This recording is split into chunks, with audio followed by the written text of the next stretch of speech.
آج کے دور میں ہم مال دیکھتے ہیں، ہم دیکھتے ہیں کہ بندے کے پاس کوئی گھر، کوئی کوٹھی، کوئی بنگلہ، کوئی کاروبار، کوئی بزنس، کوئی منصب، کوئی عہدہ. ہم دیکھتے ہیں کہ بندہ ڈاکٹر ہے، انجینئر ہے، اکاؤنٹنٹ ہے، کوئی چیز ہے کہ نہیں پلے اس کے. نبی علیہ الصلوۃ والسلام جو کائنات کی جان ہے، جو جانان جاں ہے، جو جانے جانا ہے، آپ علیہ الصلوۃ والسلام نے بھی جب رشتے دیے تو آپ نے دیکھا ہے. اور آپ حضرت عثمان غنی اور مولا علی رضی اللہ تعالیٰ عنہ کی زندگی اٹھا کے دیکھیں رضی اللہ تعالیٰ عنہما، آپ کو وہاں کیا نظر آتا ہے؟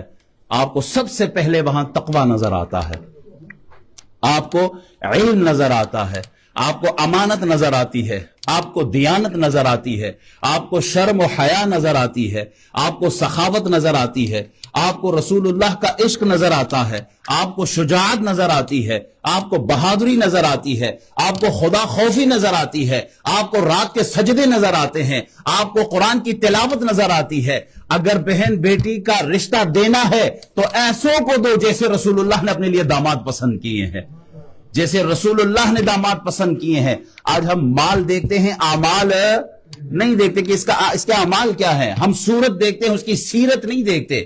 ہم یہ جو دیکھتے ہیں دنیاوی تعلیم کتنی ہے، ڈاکٹر ہے، انجینئر ہے، یہ نہیں دیکھتے کہ قرآن کی تعلیم کتنی ہے. اس کو قرآن پڑھنا سمجھنا بھی آتا ہے، اس کو نماز پڑھنا بھی آتا ہے.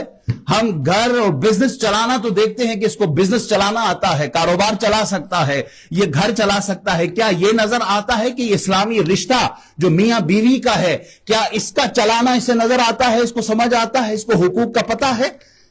بیٹی کے حقوق کیا ہے، بیوی کے حقوق کیا ہے، ماں کے حقوق کیا ہے، بہن کے حقوق کیا ہے، والدین کا حق کیا ہے، بچوں کا حق کیا ہے؟ کیا اسے حقوق کے بارے میں علم ہے؟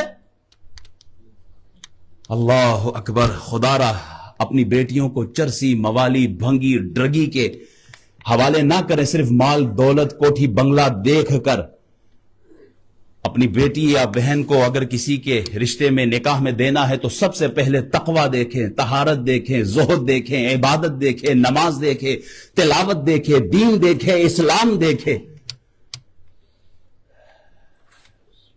بیٹی کو محل میں کسی جانور کے ساتھ بھیجنے سے بہتر ہے کسی انسان کے ساتھ جھونپڑی میں بھیج دے. محل میں جانور کے ساتھ رہنا مشکل ہے، جھونپڑی میں کسی انسان کے ساتھ رہنا آسان ہے. ساری زندگی بیٹیاں روتی رہتی ہیں. پھر کسی انسان کے رشتے میں دے تاکہ آپ کی بیٹی ساری زندگی آپ کو دعائیں دیتی رہے. مر کے تو نے اس گھر سے اب نکلنا ہے، ہماری ناک کا سوال ہے. چاہے اس کی زندگی عذاب ہو لیکن باپ کی ناک نہ کٹے. سب سے پہلے تو ایسے باپ کو چاہیے کہ اسلام کی تعلیم پہلے وہ خود سیکھے.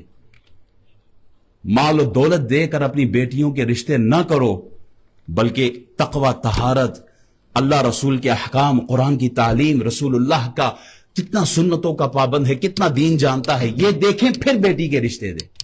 جیسے رسول اللہ نے حضرت عثمان غنی کو اپنی بیٹیاں دی ہیں، جیسے مولا علی کو رسول اللہ نے اپنے جگر کا ٹکڑا فاطمۃ الزہرا دیا ہے. یہ دیکھیں کہ اس بندے میں خدا خوفی ہے کہ نہیں ہے.